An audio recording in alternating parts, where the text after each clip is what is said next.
Every time we do a derivative, we know an antiderivative, because derivatives and antiderivatives or integrals are do-undo pairs.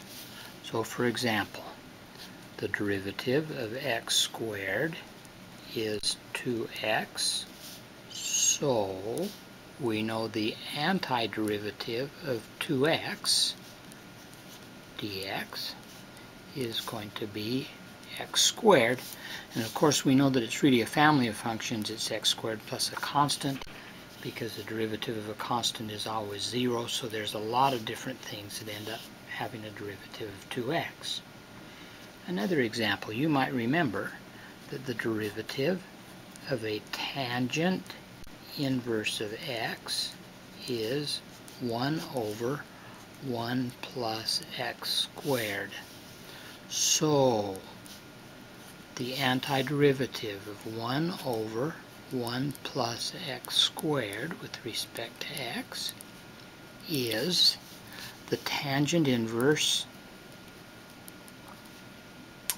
of x plus a constant, because the derivative of this is this. We're going to make a list of some important antiderivatives that we should know. We know that the antiderivative of e to the x dx is e to the x plus a constant, because the derivative of e to the x is e to the x and the derivative of a constant is 0.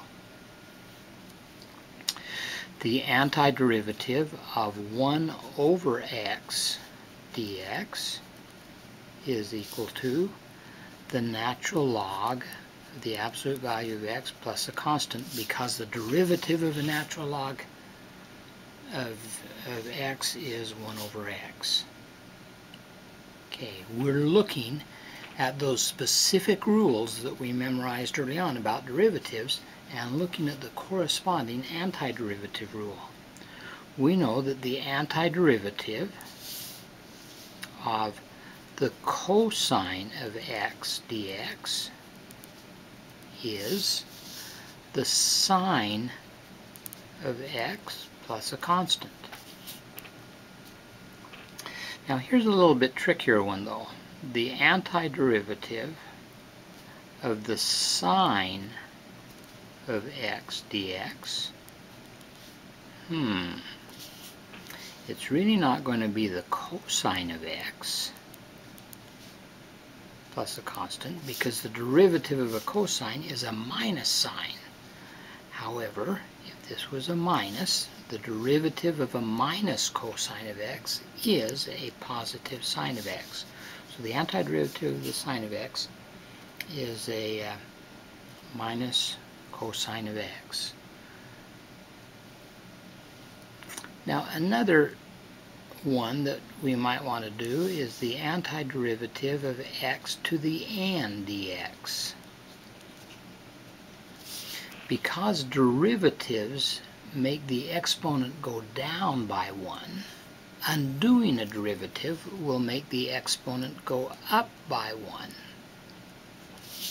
However, the derivative of x to the n minus 1 is n